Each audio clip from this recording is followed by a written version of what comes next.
Саламатсыздар ма? Біз өткен сабақта комментарийларды өткен болатынбыз. Ал бүгінгі сабақта біз сәл күрделілеу сабақ өтеміз. Ол сабақ шартты оператор, яғни программированияның ең маңызды тақырыбы болып есептеледі. Ең маңызды тақырыптарының бірі болып есептеледі. Және бұл тақырыпты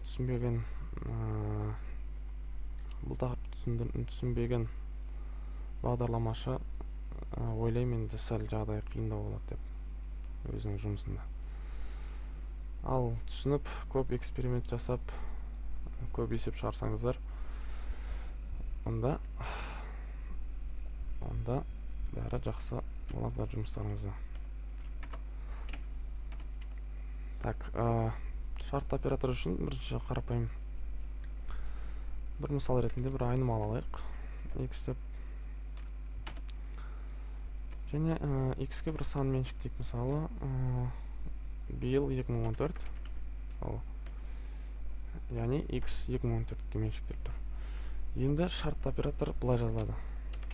If деп, егер деп жазылады. Және бұның шартты операторының өзінің денесі болады. Бұндай. Яғни шарт орындалған кезде мына жерде соның қорытындысы болады. Енді жазайық, мысалы, X егер X 2014-ке тең болса, яғни тең деген сөз 2 тең арқылы жазылады. Егер X 2014-ке тең болса, онда экранға шығарайық. Онда экранға шығарамыз. Жылқы жылы деп. Енді қараңыздар, компилятор оқиды. Мына жерде айнымалы бар екен X деген. Ол X-тің мәні 2014 екен. Сосын шартқа қарайды. Егер X егер X 2014-ке тең болса, онда жылқы жылы деп шығар. Яғни X 2014-ке тең екені рас болса, деген сөз, онда жылқы жылы деп шығарады. Яғни жіберіп көрейік.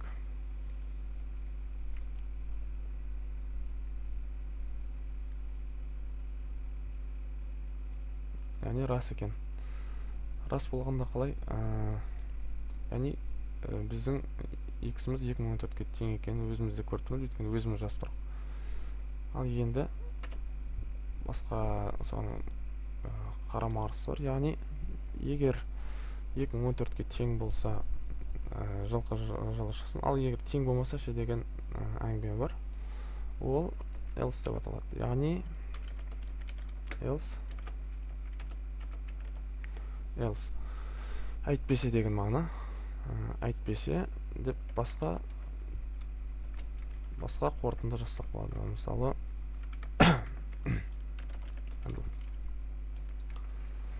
онда басқа жыл деп. Басқа жыл екен. Яғни бұл қазір айтатын болсам, қалай айтсам, қазір бұл 2014-ке бұл по-любому жылқы жылы деп шығарады экранға. Қазір байқап көре салайық.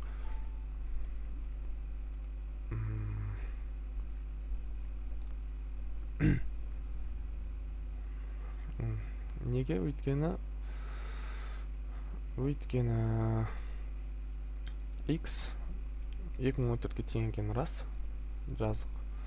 Және шартқа қарайды, егер 2014-ке тең болса, онда жылғы жылын шығарды. Әйтпесе басқа жыл деп шығады. Бірақ әйтпесе бізде орындалмайды, себебі мына шарт орындалып тұр. Ал ол шарт орындалмау үшін біздің жаққа бір по-любому бір 2010 деп, басқа бір сан жазылады. 2010 десек, онда X-ің мәні 2010 және ол шартқа қарайды. Егер x-тің мәні 2014-ге тең болса, онда жылқы жыл деп шығарсын деді. Қалай тең болады? Өйткені ол 2010-ға тең болып тұрса. Себебі онда ондай болса жылқы жылын экранға шығармайды. Себебі тең емес. Яғни экранға мынаны шығару мүмкін.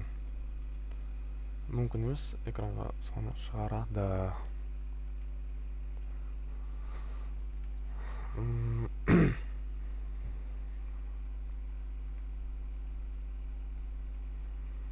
Онда басқа жыл деп шығып тұр. Бұлай қарап тұрсаңыздар түсіндіретін ештеңе жоқ бұл жерде қатты. Дәл осы ситуацияда. Себебі бұл қарап тұрсаңыз логично да.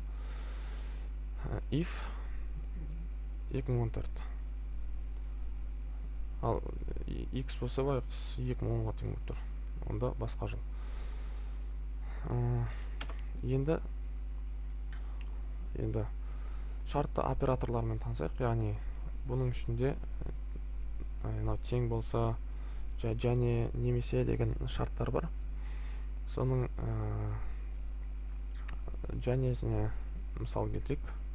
Мысал келтіргенде бір қызық бір программа жазайық. Мысалы 3 санды ендіріп, соның үлкенін табатын бір программа жазайық.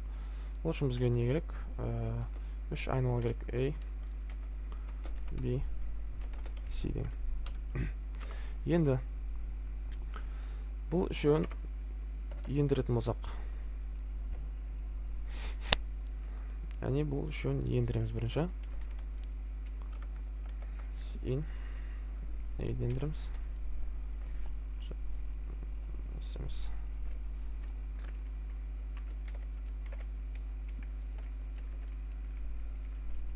Яғни бірінші 3 санды ендіріп аламыз, 3 мәнді. Одан кейін бұларға шарт жазамыз. Егер дейміз.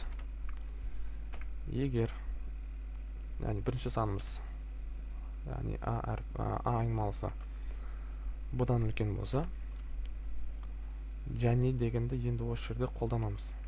Ол үшін shift басып тұрып, амперсанд тосамыз. А бұдан үлкен болса, және сол А санымыз С-дан да үлкен болатын болса, онда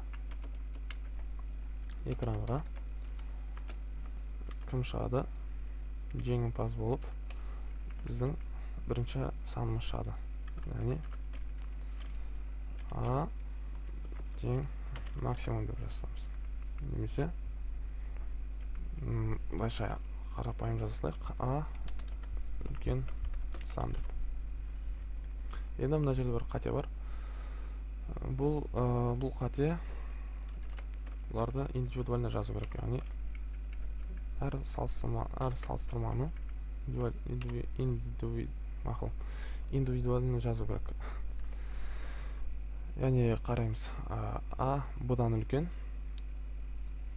Неге бүйте береді? А бұдан үлкен. Және А С-дан да үлкен. Демек А экранға шығады. Ал егер 3 сан енгіздік, ал ол бірінші санымыз үлкен емес болып қалды, не істейміз ал? Онда else if егер деп дәл осы шартқа ұқсайтын шарт жазамыз тағы да. Мысалы екінші санымыз үлкен болып қалды, не істейміз? Ол кезде Б дейміз. Егер Б А-дан үлкен болса, және Б С-дан үлкен болатын болса, онда анын аламыз да көшіріп Б үлкен дей саламыз. Сосын үшінші шарт, оны шартты жазбақ қойсақ та болады. Өйткені екі шарт сәйкес келмесе, онда else десек, онда ол өзімен өзі автоматты түрде, қазір айтам, автоматты түрде С-ны экранға шығарады. Себебі бірінші қарайды, А бұдан үлкен екен, А С-дан үлкен екен, онда А-ны шығарамыз дейді. Ал егер ол дұрыс емес болса, яғни шартқа сәйкес келмесе, онда Б-ға яғни неге тоқталған ұмытып қалмасын. а яғни б-ға қарайды, б адан үлкен, б с-дан үлкен екен, онда б үлкен. Сосын егер бұл шартқа да сәйкес келмесе, онда міндетті түрде үшінші санды үлкен қылып алады. Жіберіп көрейік.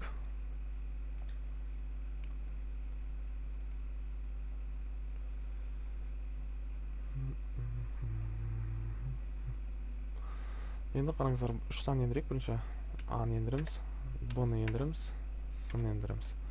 Энтерді басамыз, с үлкен.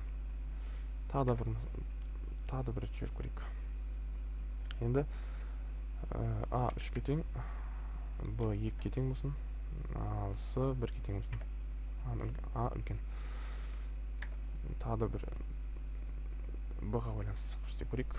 Мысалы 1 3 2 б үлкен. Қарап тұрсаңыздар, шарттар, яғни программа шартқа байланысты жұмыс істеп жатыр. Осындай көптеген эксперименттер арқылы жақсы қорытынды жасауларыңызға болады, яғни мықты қылып алуларыңызға болады. Істеп көріңіздер, осының керісіншесін істеңіздер, немесе ортасын табатын сан істеңіздер. Яғни керісінше болғанда кіші сан табатын. Бүгінгі сабақ осымен бітеді. Тыңдағандарыңызға рахмет. Жақсы.